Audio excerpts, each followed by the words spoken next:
The Dead Pair Podcast is brought to you by Kolar Arms, America's competition shotgun, and is fueled by Fiocchi. Welcome to the Dead Pair Podcast, coming in hot with everything you want to hear about sporting clays.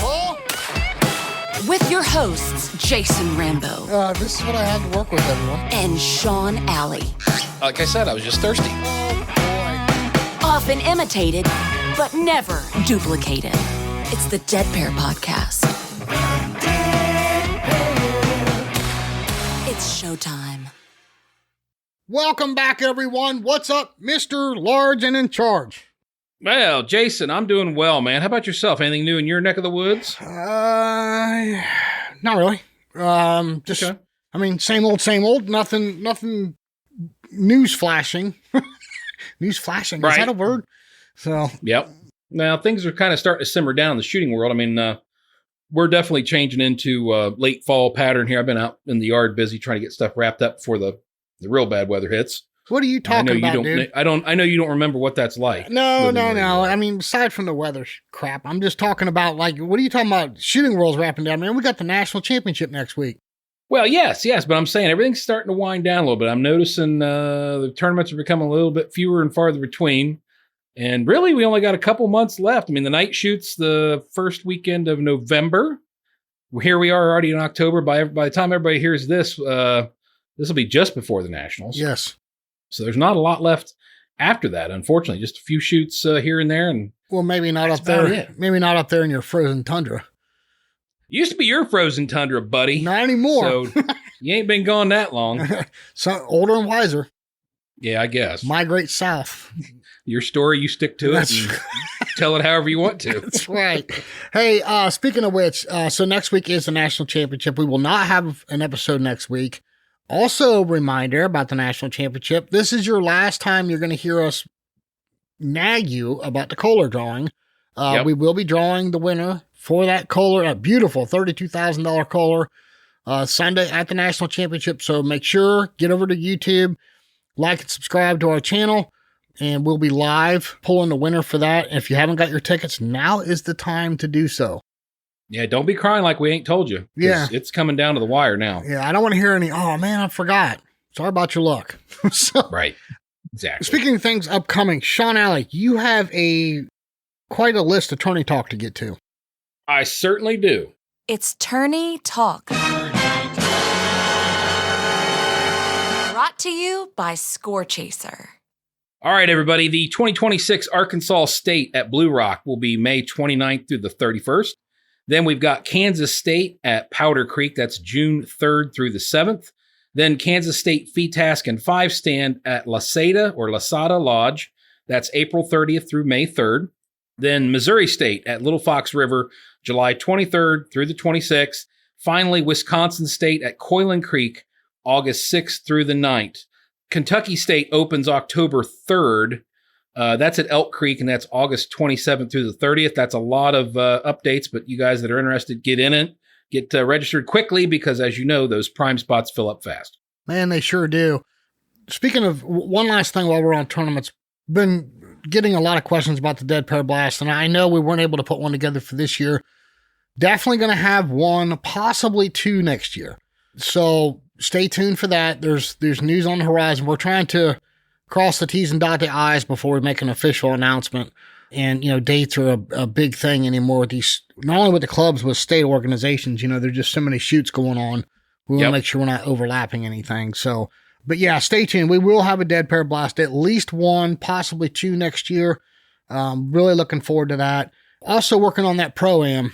We're taking some modern stars of motocross racing out shooting with some of the pros of sporting clays. That's going to be a lot of fun. Looking to get some cameras involved in that one. I don't just mean YouTube. I mean, this could be big. So stay tuned for that. More information on the horizon as it comes available. But yeah, tonight, Sean Alley, we're talking to Cameron Hicks. Now, we've never had Cam on the show before. I did shoot with him at the South Central Regional and had such a good time with him and Griffin Howell. I was like, you know what, man, we need to get you on the show. I mean, he's very interesting, man. Got an interesting background. Hell of a shooter, too. So right. I'm looking forward to having this conversation with him. Well, I'll tell you what, Sean. Let's quit dilly-dallying. Let's get him on the phone.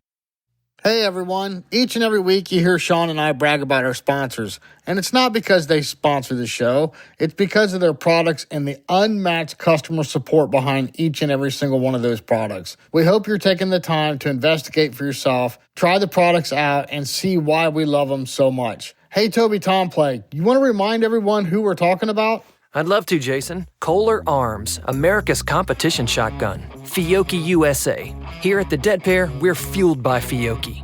Ranger Performance Eyewear. See it further, see it faster, see it clearer with Ranger. Atlas Traps, America's finest clay target equipment. Rhino Chokes. For deadly patterns and knockdown power, choose Rhino. Long Range, the industry standard for trap release and target management systems. Taconic Distillery. After the tournament is over, it's time for one more shot with Taconic Distillery.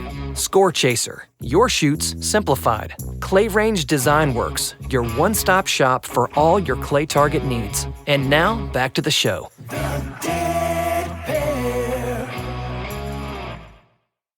All right, everybody, we've got the pleasure of Mr. Cameron Hicks joining us up tonight. Cameron, how you doing, buddy? Good. How are you guys doing? Doing good, Cameron.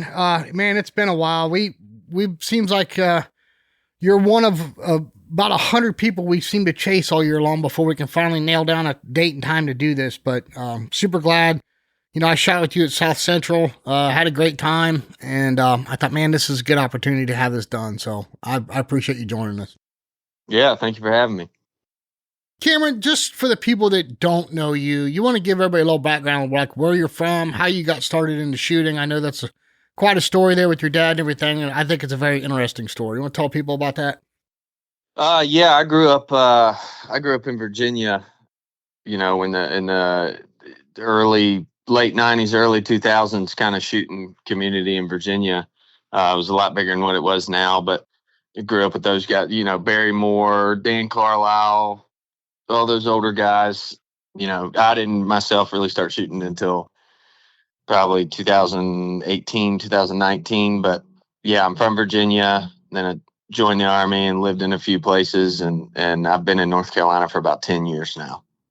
Well, Cameron, for those that do know you out on the circuit, you're one of a handful of people that brings your best buddy along most of the time. You want to tell us about your partner in crime there?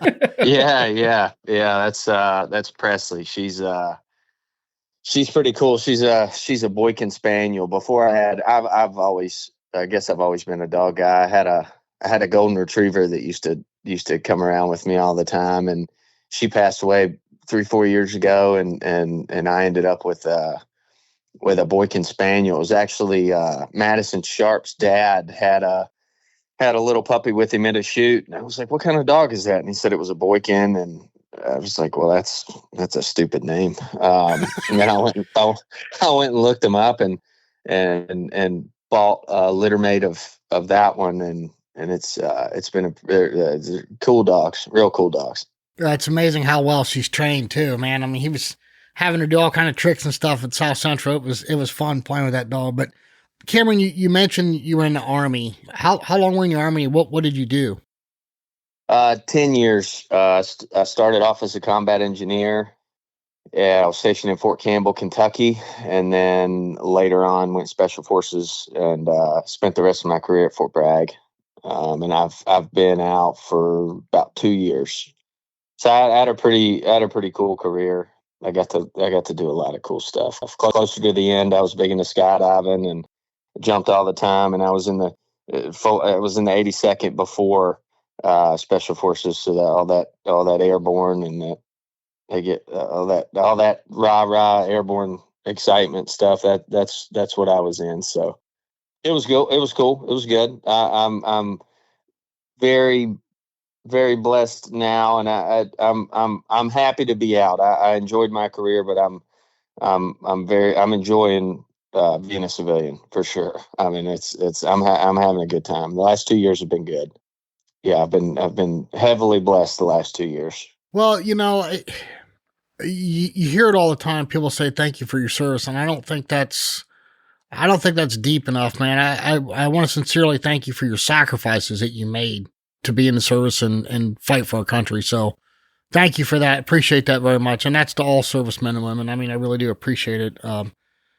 Yeah, absolutely. Thank you, Cameron. Yeah, I appreciate that. There's, that's a great sentiment. I really appreciate that. But there's a lot more people that sacrificed a lot more than me, obviously. And I'm very grateful to have made it out of the military in one piece. Obviously, that's a dangerous profession. Yeah. So it was good. It was a big blessing to be able to get out and look back on that versus the other route. So yeah, but I appreciate it. Thank you very much. Well, and to go back just a little bit farther than that, I mean, your dad was a very accomplished shooter in the game. I mean, correct me if I'm wrong, Cameron, but he was on Team USA. Is that correct? Yeah. Early, I think 2003 with Dan and Wendell and Andy Duffy and I joke around all the time. I knew Kruger when he had all his fingers. I knew Andy back in the day. I knew Dan back in the day. So yeah, I grew up trapping for Dan, and he spent a lot of time in our house in Virginia, and very traumatizing for that trapping for those guys. And, it was cool. When people talk about where were you at on 9/11, my mom checked me out of school and got home and watched it on the TV and watched the towers fall, and it was sad and it was somber. And then Dan and my dad were like, well, let's go shoot. They were getting ready for the World Feed Test. So I spent 9/11 trapping for them. So yeah, free child labor. They used to pay me $5 an hour, and they didn't let me wear a watch or keep up with how many hours I had. So it's more like $5 a day, which turned into like $5 a week. So more like slave labor. Pretty much. So let me ask you this: when you decided to get into sporting clay, like, okay, I'm going to take this serious now, start shooting. Was it natural for you to gravitate towards Dan Carlisle as your coach? Is that how it first started?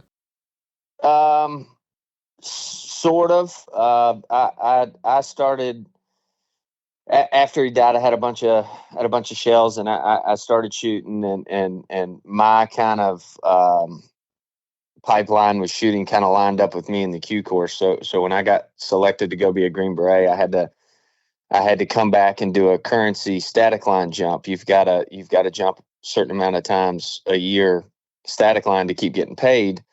Well, the one jump I had to do to get current, I broke my leg. So I was laid up for probably 9-ish months. So I didn't, from the time I got selected to the time I started the Q course was about a year. And I had a real cush job. And at the time where they just kind of let me rest and recuperate, and I didn't really have anything to do. And that's kind of when I started shooting. Okay. The first person that I kind of gravitated towards when I started was Anthony. Okay. Anthony shot with my dad when he was young, and it just so I was friends with a lot of the shooting community from my dad's era on Facebook, and the first person that sent me a message after my dad died, with condolences and whatnot, was Anthony. And so when I started shooting a year later or whatever, I was like, okay, well, that's the guy, that's who I leaned on. So, Anthony's the one who kind of, he introduced me to Jim Greenwood to help me get a stock. I did take a lot of lessons with Dan Carlisle and Will Fennell. And then later on, I've taken lessons with Anthony, and I've shot a lot with Anthony and Corey and Zach. And so and Wendell, I've worked with a lot of different guys, just trying to take a little bit from everybody, and kind of build my own game off of that. But I'd say, yes, Dan was a big influence in my game. I'd say Corey's a big one. Corey's a big influence in just my life in general, but Anthony and so that's kind of how that went. But yeah, I did a 5-hour lesson with Dan one time, shot 1,500 shells. I've shot a lot with Dan. Hopefully you're able to move your arms after that. Man, that's a lot of shooting. Yeah, hardly. I was in a lot better shape back then. So, well, it's funny that you say that you've kind of touched on different mentors kind of teaching you along the way. Jason and I get asked all the time from listeners about like, well, what coach should I go see and who do you guys recommend and so on and so forth. And I think the correct answer is the fact that if you want to get really good at the game, you don't want to necessarily focus on just one person. It's very advantageous to go take lessons from different coaches because you never know what kind of little nuggets you might pick up, right? Yeah, absolutely. I mean, everybody's going to have their kind of base, what they're, they pick up a gun without thinking and go shoot 100 birds and kind of what's it look like, right? So that's going to, kind of depend on who started you, whether it's, match the speed, pull away, move, mount, shoot, touch it and go, slow down, whatever, start off the back, whatever. Your base is going to kind of dictate that, but then you pick up something from everybody. Like, I'd say I picked up a lot from Zach just by kind of watching Zach. Zach's been around. You look at Zach's NSCA number, and it'll tell you everything you need to know. Like I want to be able to play the game like Zach. I want to be able to move the gun like Corey. I want to be able to just plan and be as precise as Anthony. And I move the gun a lot like Wendell. I've got a lot of Wendell in my game now. So it's just, you kind of build your own game and then you learn stuff on your own along the way. And nobody's the same. Some people might work better for you and some people it might not work at all. I've taken a lot of lessons from Fennell and Carlisle and I've still got a lot of that. I shoot trap like Dan Carlisle taught me. So, it's you gotta, as good as the guys that are winning now are, you got to be able to do a little bit of everything. Yeah. Well, I want to circle back on something you said. You mentioned that you learned a lot from Zach just by watching him. And I think that's another thing people don't realize that, if you get out to some of these bigger tournaments, Jason and I were just talking about, how a lot of the new shooters are a little bit, hesitant to get out and go to a regional or go to a US Open or, nationals or a big blast or something like that. But, one of the perks is that you never know who you might be squatted with, right? I mean, you might be squatted with a former world champion. You might be squatted with a 6, 7, 8 time Team USA member. And you can learn a lot just watching those shooters shoot. I mean, there's so much that they can teach you by just watching how they move the gun, how they stand on the target, how they plan their shoot, right? I mean, that's not something to just disregard, right?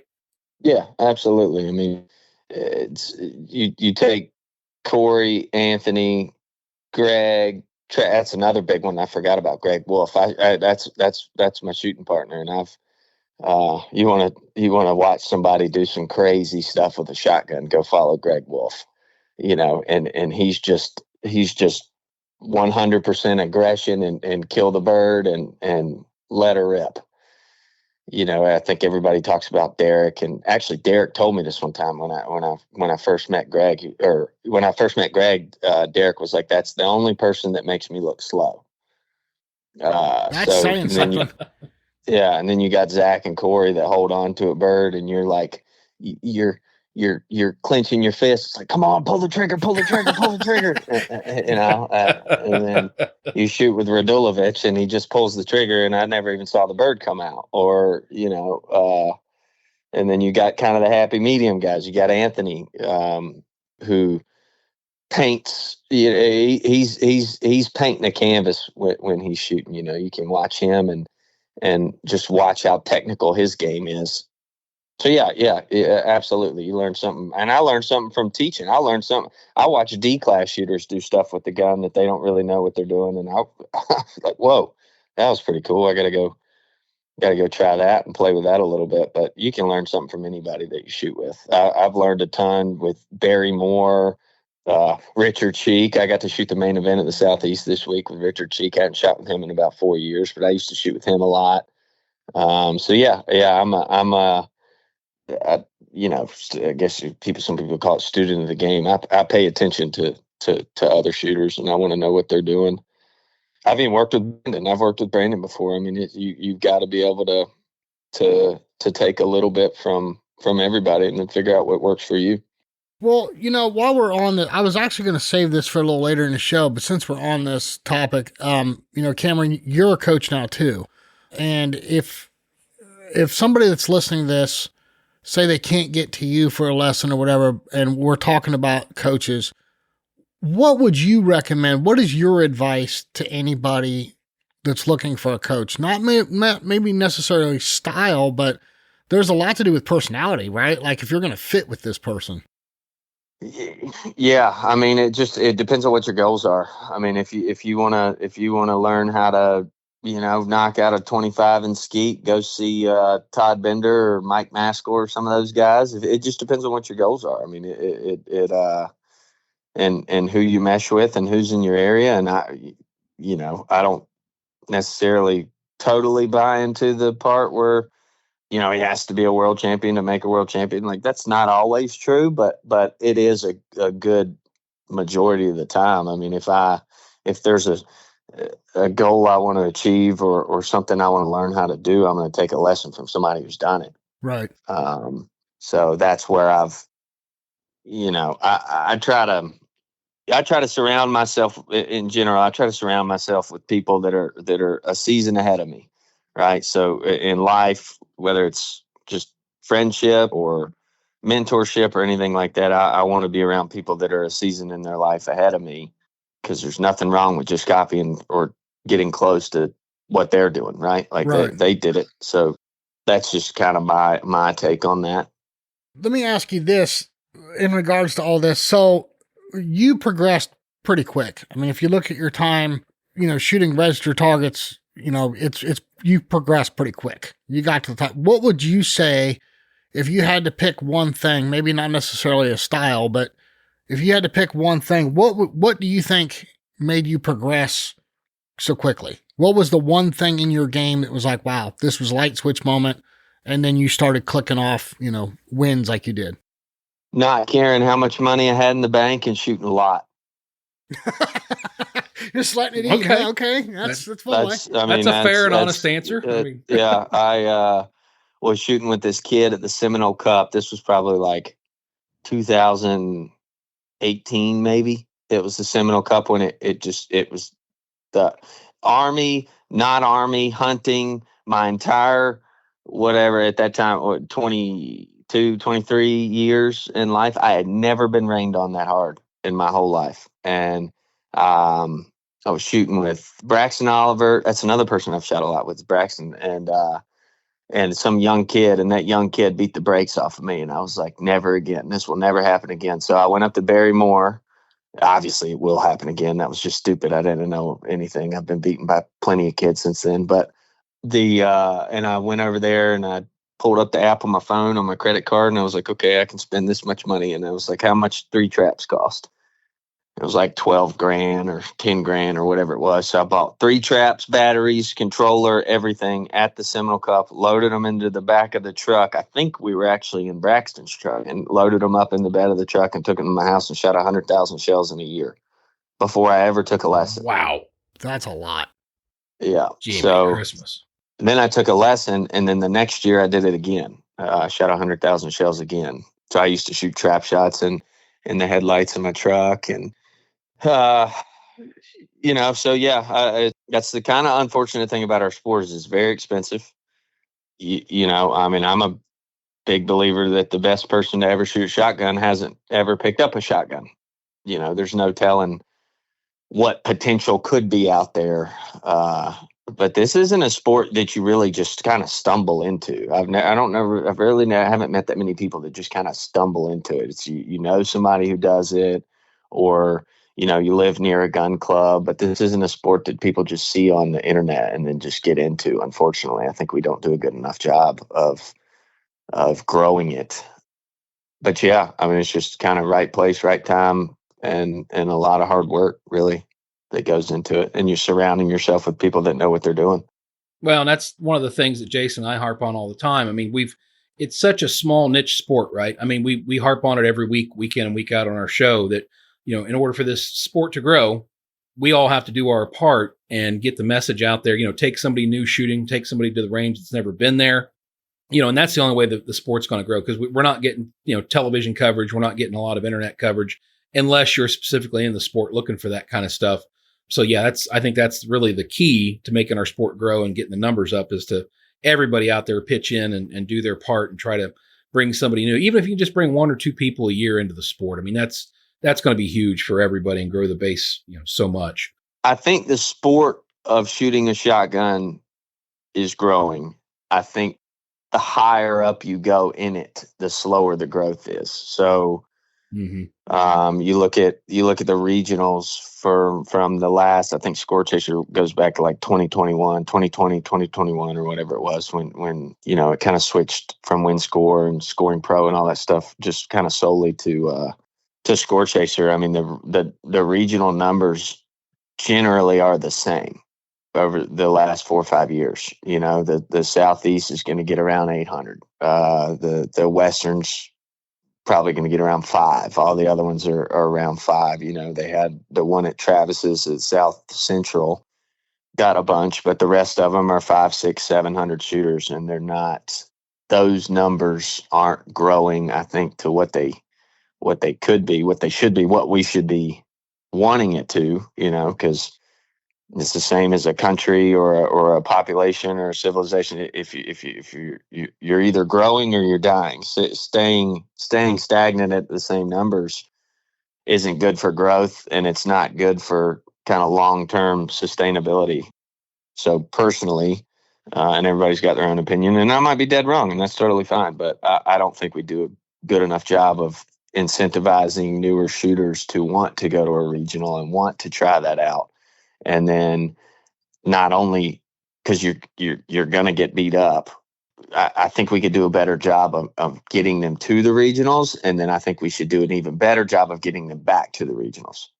So, the majority of the shooters in the country are going to shoot, their state shoot, their local shoots, maybe a couple big blasts around them if they have them in the area, and then the regional, and then maybe nationals. But for a lot of guys down here in the Southeast, it's their state shoot, and then it's the Southeast regional, and they'll go to the Jack Links and a couple other shoots spaced out across the year. But like the regional is kind of the big one for a lot of people around here. I also don't think we do a guy, which I don't like to speak about a problem without having somewhat of a solution, and I really don't know what the solution to this is. But I don't think there's a good enough handover with SCTP and school shooting programs, transitioning them into NSCA competition down the road. I mean, I teach a bunch of kids that have never shot an NSCA shoot, and they only shoot this junior stuff. I think we need some better plans there to usher those kids into the sport, because the majority of those kids are going to go to college and then they come home and now they got to pay for everything and they're not going to shoot. There's nobody in the sport that's my age, except for a few of us, but generally it's 14 to 21 and then 35 and up. Look at Anthony and Corey and all those top guys. They're 35 and older, 40. Yeah, you're absolutely right about that. That's been a big problem we've talked about a lot. It's that age gap is missing in our sport for sure. Yeah. When I was, the last 4 or 5 years when I was kind of mid-20s, it's nobody my age. Nobody. And definitely not anybody my age that was footing the bill, so. Yeah. Well, and that's kind of a key thing too. I mean, like you said before, this is an expensive sport. And, when kids are in their younger ages and mom and dad are still kind of footing the bill on stuff, makes it a little bit easier. And then, they get out, they go to college, maybe they start their career. Money's a little tighter when you're in your 20s. Obviously, it's just kind of how at least it was for me and Jason. So you kind of got to scrimp and save to do whatever you can. And finally, when you get a little bit ahead, which is usually a bit later in life, that's when you can actually afford it. And, and to your point, even these days, traveling has gotten so expensive with the airline tickets, the rental cars, cart rentals. I mean, it all adds up. So you really got to be committed if you're going to go to these big shoots. You really need to make yourself want to go because you're going to spend some money to get there. Yep. And I think it's our responsibility to do a better job of not beating those people up so bad that they never want to do it again. I think it's a big problem. I mean, people go to these regionals. I mean, I've talked to 7, 8, 9, 10 people that I teach this year that are like, I'm never going to another regional again, because it's just outside of their wheelhouse. So there's got to be, we want more money and we want more sponsors and we want to be able to do this for a living and we want to be able to make money. In order to do that, we have to, in my opinion, we're in a sport where the few fund the fewer. It's not the many fund the few. There's not many, right? So the few fund the fewer. And, this at the end of the day, whether we want to accept it or not, the top 10, 15, even percent, the top 10% of the shooters in the country, the sport's not about us, them. It's not about those guys. It's about the 790 other shooters that foot the bill for them to be able to make that happen. Yeah. Those guys are the ones spending money at the vendors. Those are the guys buying guns. Those are the guys buying bunches of ammo. That's where the money in the sport is coming from. And until we get better at realizing that, it's just. Well, I think it's an interesting subject, and really we could probably build a whole nother episode on this because, if you compare it to other sports, it's kind of an in-between sport. And what I mean by that is like, look, if you enjoy golf, sky's the limit on what you can spend on a set of golf clubs. But once you have them and they're fit to you, you can go golf every weekend. It's not that expensive. I mean, unless you want to be a member at Augusta or something, right? Yeah. If you want to go racing, I guarantee wherever you're at in life, you don't make enough money. Okay? Yeah. Like seriously, like you do not make enough money. I know a guy, his kid was into go-kart racing. Well, by the time they got done, it was 6 figures a year. Okay. Oh, yeah. So now you take sporting clays. You can go buy a really nice auto for $2,000 and go enjoy the sport on the weekend. And it's not a lot of money. Now, if you want to start traveling, you want to start competing, it's going to cost you.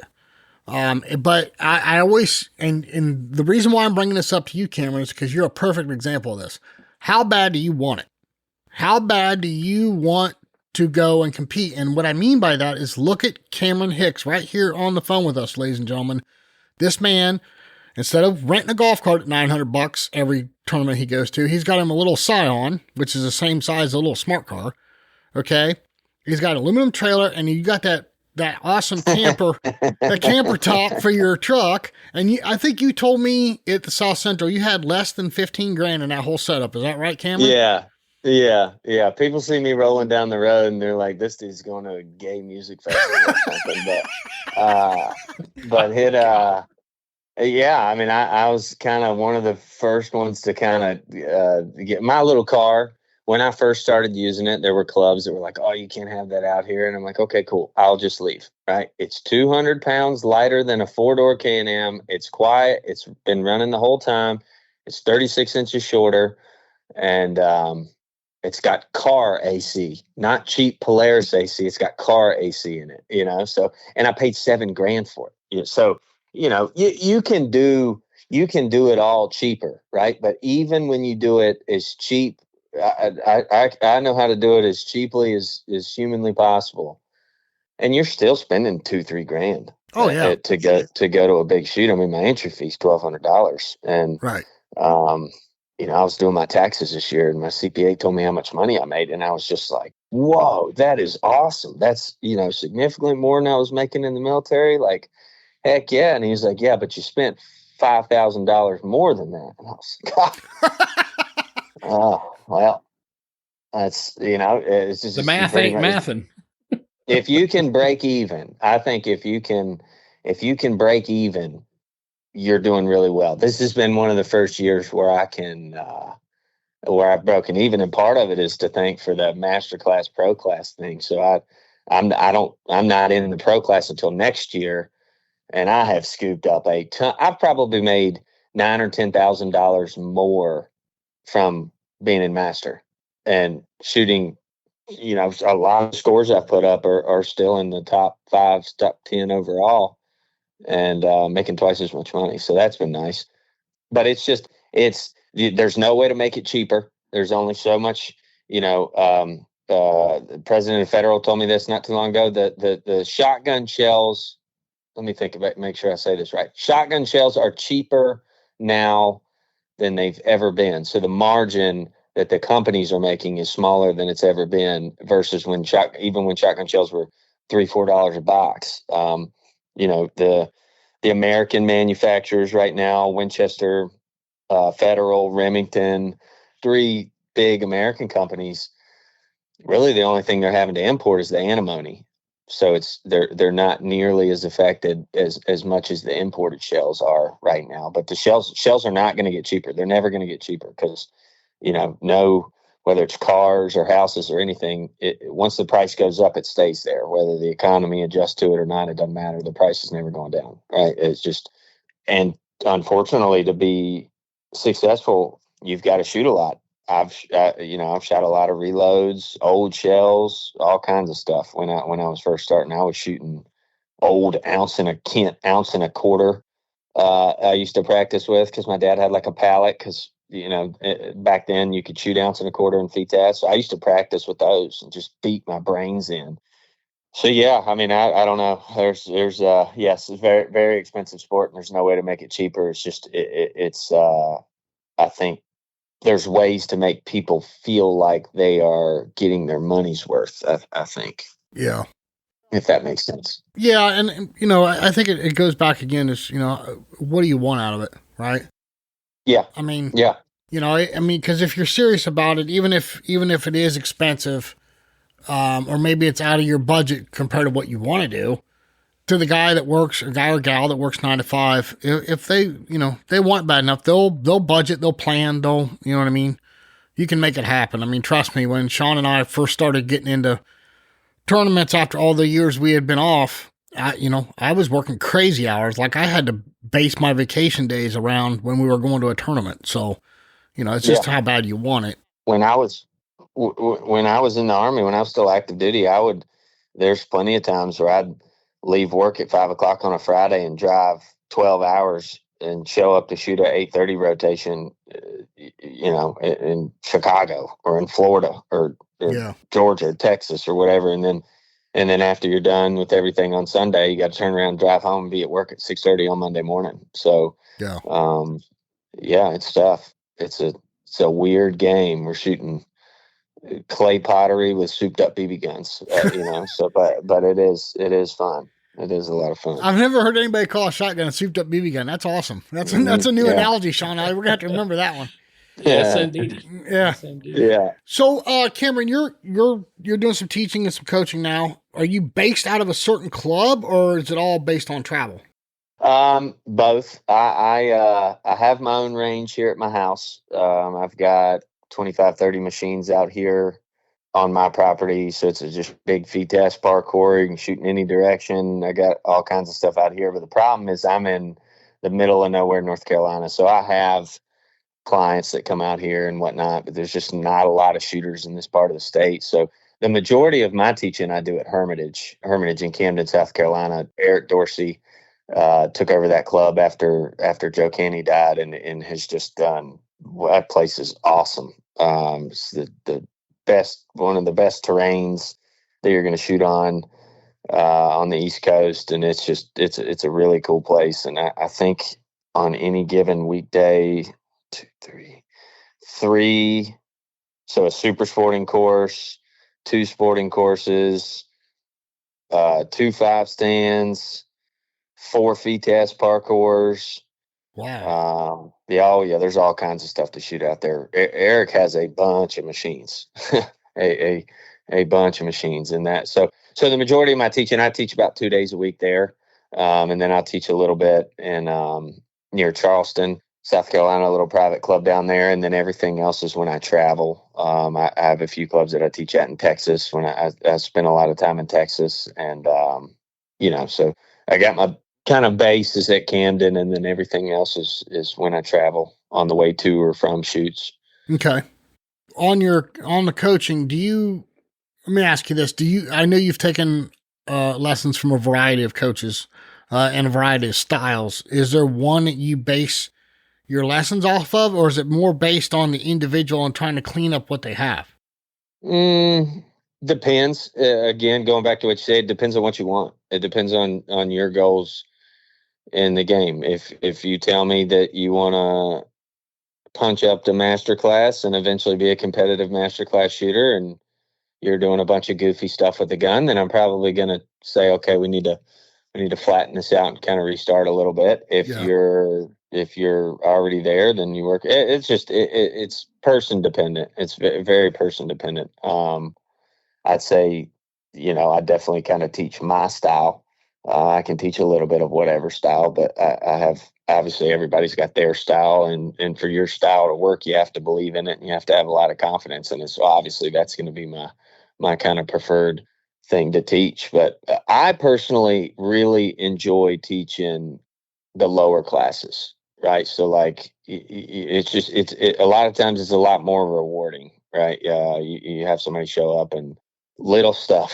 Okay, stand like this, hold the gun like this, look at the bird this way, this certain way, and you teach them things that you don't, as a good shooter, you might not typically think about all the time, but for them it picks them up 15 birds, and then they go to a shoot and have the time of their life, and then they kind of progress into learning more stuff. But it just depends. I don't know. It just depends. I kind of look at myself a little bit more of an instructor than a coach. I mean, not that really changes anything, but it's like I want to teach you how to do some cool stuff with the gun, and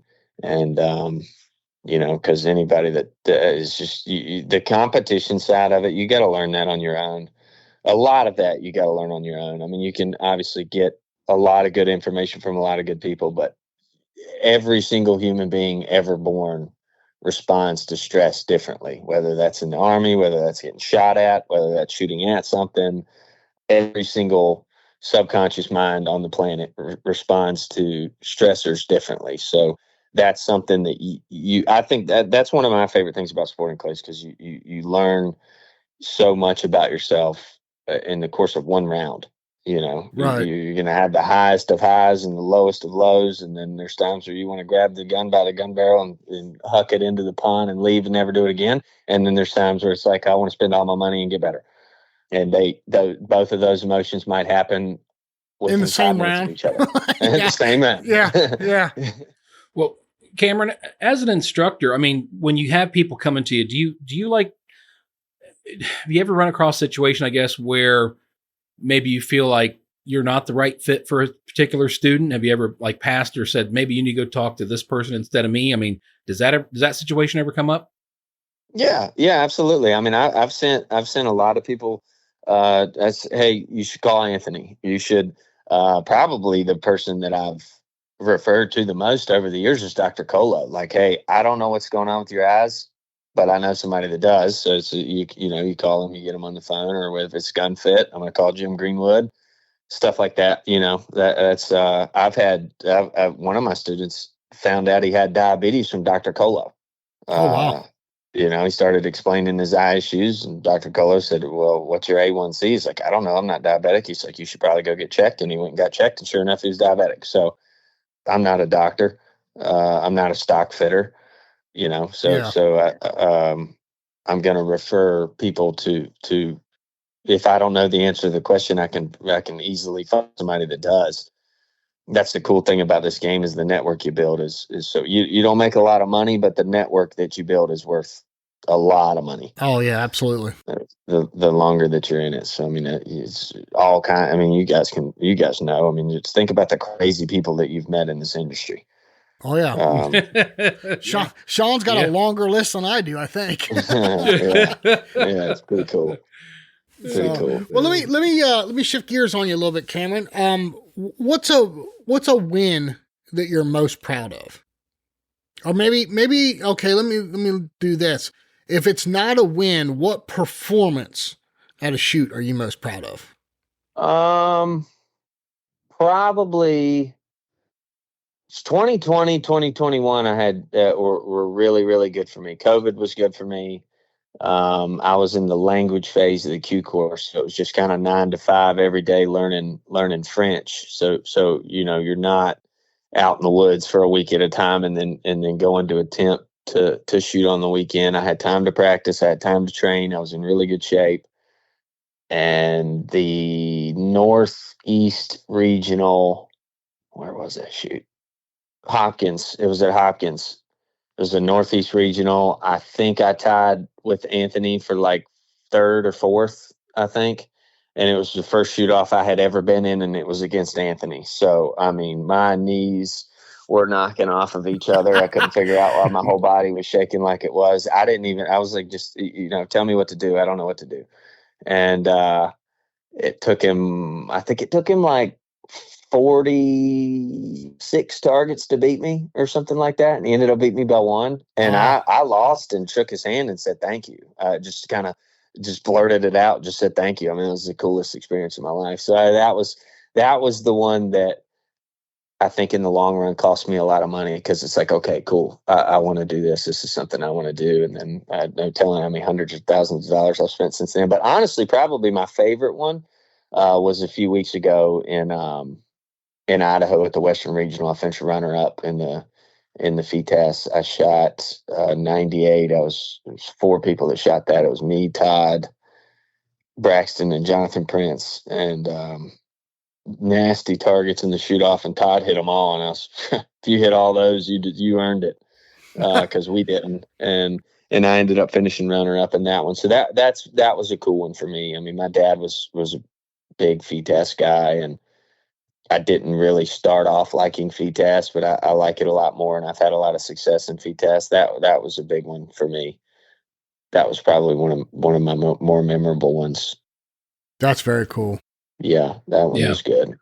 So yeah, there's been a few that, your real memorable ones. I mean, I've got a lot of real memorable ones that maybe I didn't even finish in the top 10. The World English at Anthony's last year, 2 years ago, last year, I guess it was. I shot horrible on the first day. I shot like in the 40s, and then I shot a 61 and a 62 on those 2 courses. I think I had the high score by like 1 or 2. Obviously didn't get anywhere close to the super final or winning the thing, but to shoot at a world event 2 days in a row that were like that were pretty good. So, if that answers the question.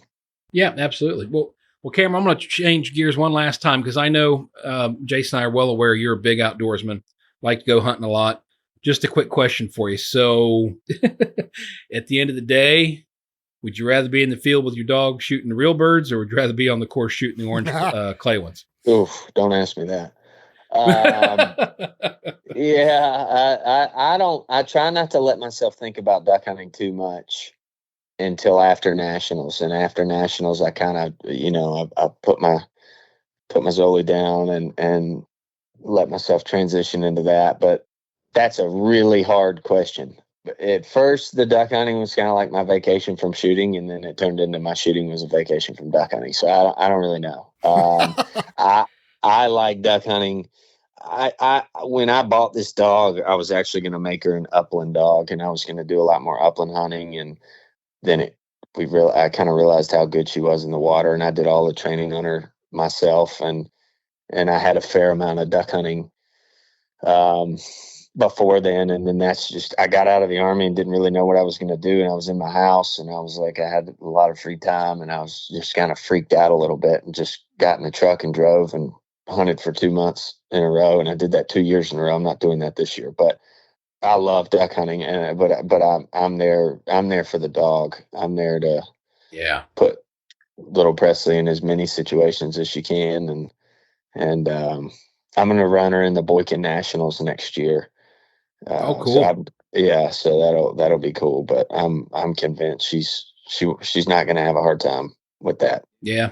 If anybody's ever been in the field with a dog, and you can, kind of like what I'm talking about, there's just that special bond. And I've got lots of memories from my younger days when I was able to do a lot of upland hunting up in northern Michigan and stuff. And I'll tell you what, it's special. It really is special. And it's a great time in your life when you can do that kind of stuff. Yeah. Yeah. Shooting is just it's a game. I enjoy it a lot.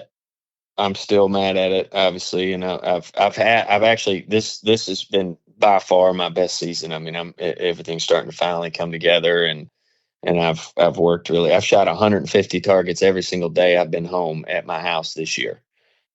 I just go over there and shoot, knock it out for the day, and it just kind of becomes part of your daily routine. But it's a game. Who cares? Yeah. I want to win, and I'm in the resume building kind of stage of it now, I guess, is kind of how I've laid it out. Like I right now I'm in it to shoot as much as I can, build as much of a resume as I can, and then go from there. So Well, Cameron, we were talking earlier, and you said that most people wouldn't know that you're kind of a savant when it comes to social media, and you've actually done very well with your Instagram and all that stuff. Can you tell a little bit about some of the secrets or some of the things that you've discovered to gain followers? Because there's a lot of people in the industry, obviously shooters and stuff, they're trying to build their followers and all that stuff, and it seems like you've kind of figured out the secret sauce. You want to tell us a little bit about that? Unfortunately in the firearms industry, whether it's pistol shooting, rifle shooting, anything that involves posting a picture of a gun on the internet, you're really only marketing in. You're only reaching the people that already follow you, because whether people know this, I don't know, but if you post a picture of a gun in a reel or a post on Instagram, I'm not really worried about Facebook. Facebook kind of that's kind of all over the place. Sometimes it'll let you do it, sometimes it won't. Obviously, you can't sell guns on the internet; they'll ding you. But if you post a picture of a gun on Instagram, your account immediately gets flagged. So you've heard of people talking about getting shadow banned and all that stuff. It's not a shadow ban. Your account will actually tell you if it is or not. So let me go through mine right here. If you go to your Instagram and you tap your profile icon, you go to those three bars in the top right corner in settings, and you scroll all the way down to where it says account status, and you click on your account status. It'll say removed content, messaging issues, limits to your reach, features you can't use, monetization, depending on what type of your account it is. But if you've got a red or orange, I think I'm colorblind, orange exclamation point right there, you got to click on it, and it will actually show you the posts that are flagged. All you can do is delete them. If you try to contest it or appeal it or whatever option it gives you to do, they'll just continue to flag your stuff, and it'll just make it worse. So there's a few different ways that you can do it. But when I look at the NSCA's Instagram or a lot of these gun companies' Instagrams, and let's say it's Shot Cam, right? And I don't follow them. I have to type there, and the Dead Pair is the same way. I have to type your profile name in exactly perfectly in the search bar before it'll come up, right? So what Instagram does is they make it to where all of your content can't be seen by anybody that doesn't follow you, and the majority of your content won't pop up in people's feeds that do follow you, right? So mine personally, I'll go from getting 100, 200 plus followers a day to getting 1 or 2, and go from 3 or 4 million views a month to like 50,000. All that is go to that account status and delete those posts. And you've got to kind of learn what you can post. I mean, I've had them flag my account for posting, and you could see my choke tubes or part of the receiver or, whatever. So there's a few different things I do to kind of work in and out of that. Generally, if you're going to post a picture with a gun, if you just post it on your story and you don't post more than 4 or 5 of those pictures in a row, you won't get flagged, and your content can be seen. That's just they don't really mess with hunting stuff as long as there's no gun in it, and as long as it's not super gory. But I have to tailor a lot of those videos that I post so that they don't get flagged. Unfortunately, it sucks. It's stupid. I wholeheartedly disagree with it. Obviously, big fan of free speech and whatnot on the internet, but that's just not the world we live in now. So, but there are ways to get around it and to make that stuff seen, and that also plays into what we were talking about earlier, the marketing and growing the sport and the industry. Is you can't grow it if nobody can see it.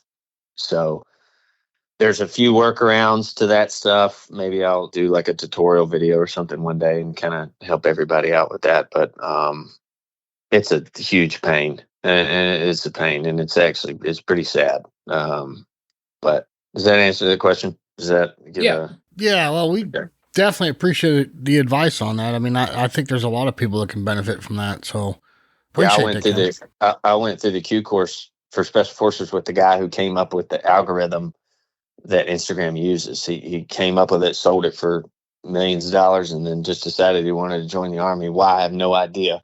But he taught me a lot of that stuff and helped me out with that. But like my profile, you see on my profile, I've got pictures of guns on mine and mine's not flagged. That's because I posted them from my other profile and tagged my current profile in them.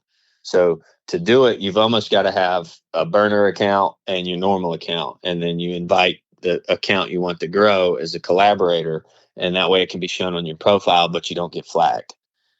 You know, this is going on the internet. So I'm sure some asshole in freaking India or something will figure it out. And that loophole will be fixed tomorrow. But that for the time being, that's how you get around that. Gotcha. Cool. Well, I know you're in the beginning, but I am going to ask you about the end before we get to rapid fire questions. And again, I know you're young and you're in the beginning phases of this, but how do you want to be remembered in this sport, Cameron? Like what if you were going to leave a legacy behind or something? Like how does Cameron Hicks want to be remembered in sporting clays? I don't really care. I mean, I don't fair. know. You know, I'm not. I could give you some type of. Yeah, I mean, I get, that is an important question, and I guess everybody's got their own. Yeah, there's no right or wrong answer. Yeah, I don't care. I'm not trying to be anybody's hero or do any of that. I'm doing this for me, and yeah. What at the end of the day, it's for you. I mean, it's a small industry. I don't really care to be remembered as Cameron Hicks, the sporting clay shooter, or Cameron Hicks, the duck hunter. I'm just, or Cameron Hicks, the Green Beret. It's just got be remembered as Cameron Hicks, and be a good person. And if I have a family one day, then sure. But I don't care nothing about, I'll kind of segue that. That's more of a. I think Corey could probably give you a better answer on that than me. Well, I've learned. It's everybody. Like I said, there is no right or wrong answer, and it's just interesting to hear, what everybody's thinking. And for you, I think you said it best, and you didn't even realize you just said it. Is you want to be remembered as a good person. That's honorable in itself. Yeah, I don't. Sure. Would it be nice to have that resume block that says Cameron Hicks, the national champion, or Cameron Hicks, the world champion, or all that stuff? But if it happens, great. If it doesn't, I'm not gonna. It's not. It's not really gonna affect my life at all. It's not like you win nationals and win $1 million. If it was $1 million, it might be a little bit different. But going back to what I said earlier, it's just people season ahead of you. Like. I can't even.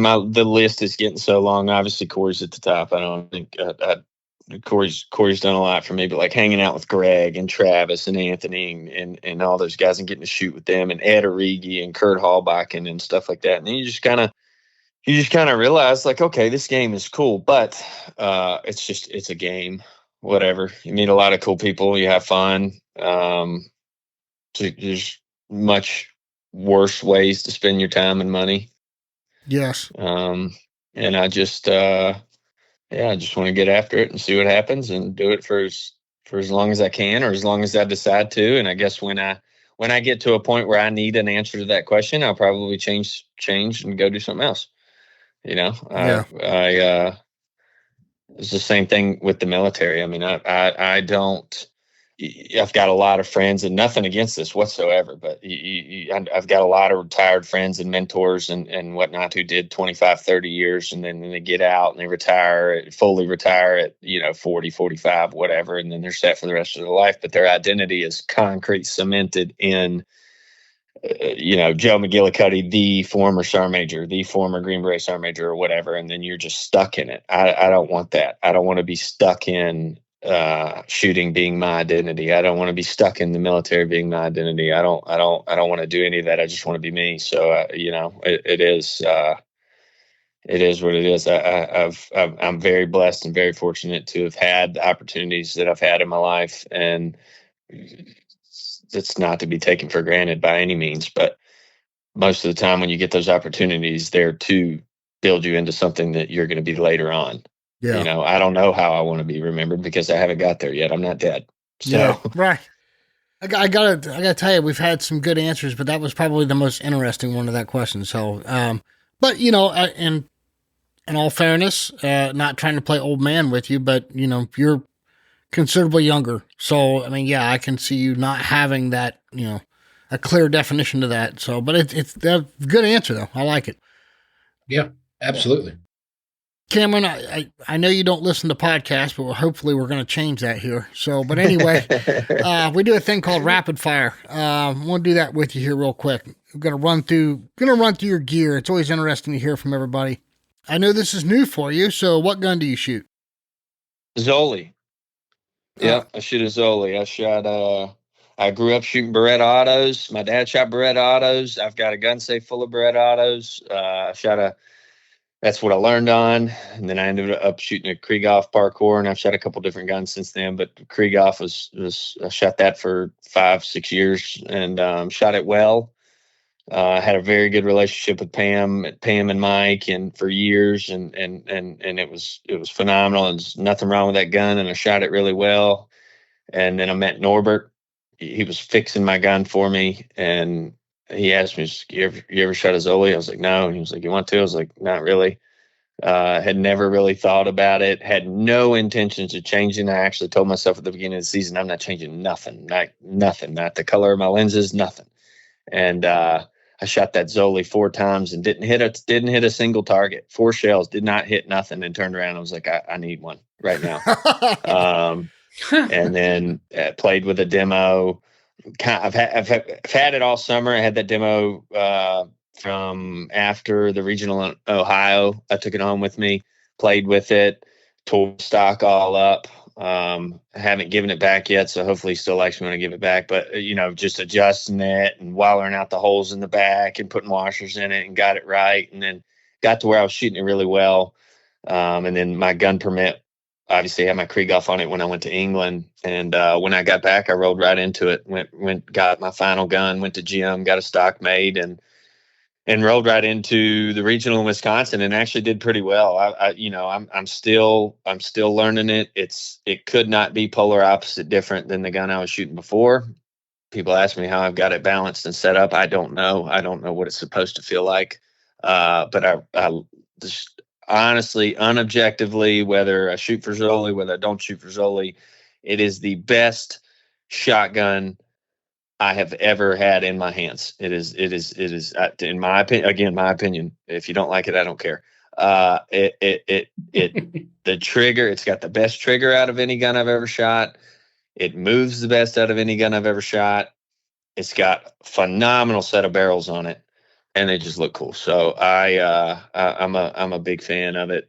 Zero regrets with that. And I'm still learning it. I don't have as many clubs in the bag right now. I don't have those trick shots, that you learn over time of, just being able to stick the barrel in a spot and pull the trigger and the bird breaks. That takes a long time to develop. And, obviously shooting 100-yard tower shots off of a fire truck or something like that. I haven't figured that out yet, and that's okay. I'm hitting all the stuff that I'm supposed to be hitting right now, and it'll work out just fine. And I've got plenty of time. So unbelievably good gun. I mean, it's phenomenal. Okay. So to clarify, that's a Zoli. Is that a Z Sport? Is that what that is? No, I'm shooting the XL Evo. Okay. Which is very similar to the Z Sport. The XL Evo's got a different weight system in it. Okay. The receiver's just a tad bit beefier. It's got removable weights on the side of the receiver, so you can play with the weight in there. I shoot it just like it came out of the box with a Greenwood stock and pure gold chokes in the end. I got it ported, which Norbert was not happy about, but it doesn't, honestly, really didn't need it. I like porting because the pictures at night look cool.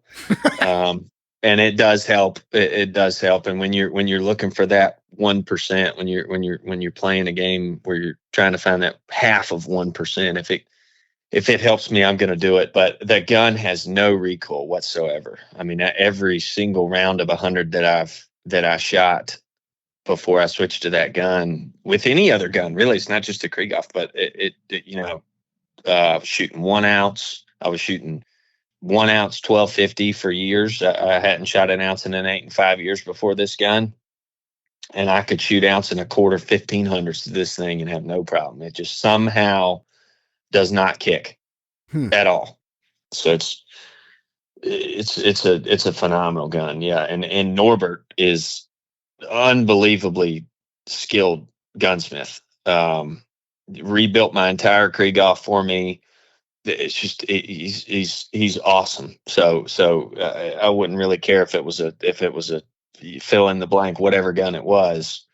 Again, surrounding myself with people that are going to make me better. I would probably shoot just about any gun that Norbert was associated with. So that's not me. Awesome. Yeah. So it's been a good experience. A good move. You mentioned chokes. What brand of chokes did you say they were? Pure gold. Pure gold. Pure gold. What's your go-to constriction? Like, what if you had to pick 2 out of your bag and stick with them? What would your constriction be? 15s. Okay. Yep. You mentioned shells. What do you have a preferred recipe? Yeah, this year I'm shooting an ounce and an 8 1235s. The Federal Master Class. Okay. Yep, Federal Master Class, ounce and an 8 1235. The Master Class, everybody's probably seen them at this point. What that shell is, it's all the good things about the HOA in a different hull with, and all the HOAs included now. The shot's a little bit different than what it used to be, but Federal really put a lot of emphasis and time and redesigning the way that they made their shot. And the shot now is just, it's really, really good. And it comes in that blue Master Class shell. The price point on those shells is I think the best out of any shell in the industry, what you're getting versus the amount of money that you're spending. So it's a really, really good shell. I shoot the 1 ounce. I was shooting the 1 ounce 1250s. I shoot the 1 ounce 1300 in FTAS and the ounce and an 8 1235 in sporting. What are you, 7.5 or 8th guy? Whatever. Okay. Well, yeah. I mean, generally I shoot ounce and an 8 7.5s and 1 ounce 8s just for the pellet count. Okay. If you hit it, it's going to break most of the time. Right. So either one. I like 7.5s. I like 8s. I like 9s. If I had 9s, I would shoot a lot of 9s. So okay. I'd really like 6s, but they won't let us do that. So. Okay. Next question is vest or shell bag. I know you're a vest guy and shooting for bear pelt. Is that correct? Yep. Okay. Yep. Next question is glasses. Rangers. Yep. I wear Ranger Classics, and Dr. Colo makes my lenses for me. I wear prescriptions. I'm pretty blind. Okay. I haven't aged well. And then ear protection? ESPs. Or none. And then or none. And then we always ask, what's in your bag? And what we're looking for here is like something odd, like a, lucky rabbit's foot, something that somebody wouldn't be suspecting. Carry anything with you? Lucky coin or something? Yeah. I've got a lot of weird stuff in my bag. I've got a stack of, whenever me and Corey and Greg shoot together, we always bet dollar bills. So every round it's like, okay, dollar bet. And then the loser signs a dollar bill and gives it to the other one at the end of the round. And that's actually something that I picked up from Barry Moore shooting in my first registered tournament. I had like 200 registered targets, but before I was 23, but I was probably 10 years old when I shot my first one at Primland at a club in Virginia. And Barry Moore taught me that, and I beat him in something. He probably let me win. I don't know. And I had a signed dollar bill from Barry Moore in my bag that I keep. So I got a stack of signed dollar bills. I got a little tiny. I've seen them since then, but this was actually the first one I've seen. It was at the U.S. Open this year on my first station, which that was another one that I'm really proud of. Was the U.S. Open this year? I forgot about that one, and the U.S. Open the year before that. But I love the U.S. Open, and it's my favorite shoot of the year. And we were at Providence this year as the first station, and I looked down, and there was a little tiny like Jesus. It's a little Jesus Loves Me. little figurine thing. You ever seen those? They're like made out of rubber. No, I haven't. Like a little tiny Jesus. He's like an inch tall, and he was sitting right there on the station. And I said, "Where'd this come from?" And the trapper didn't know. And I was like, "Well, I'm sure there's someone out here that needs this more than me, but I am going to take this." So I put it in my pocket, and it's been in my vest pocket every round since then. And so there's a bunch of tools and snacks. Definitely snacks. I think I already said snacks, but definitely snacks. Yeah, I carry my pure gold chokes and an old, I've got tons of these. I probably got 100 of these things. My dad shot for angle porting back in the day, and the angle porting by Ballistic Specialties. It was like a Plano choke tube case, and I carry my pure golds in that. It was really, I had to just dig through a bunch of stuff at the house to find something to put my chokes in, and I get a lot of questions about that, like, where'd you get angle port chokes for a Zoli? And so yeah. Well, Cameron, if somebody's looking to get a hold of you for a lesson, what's the best way to find you? Instagram, phone number. My phone number's on my profile, but Instagram, Facebook, anything like that is the easiest. I don't really, my email's listed on there too, but the easiest way is just to call me or text me.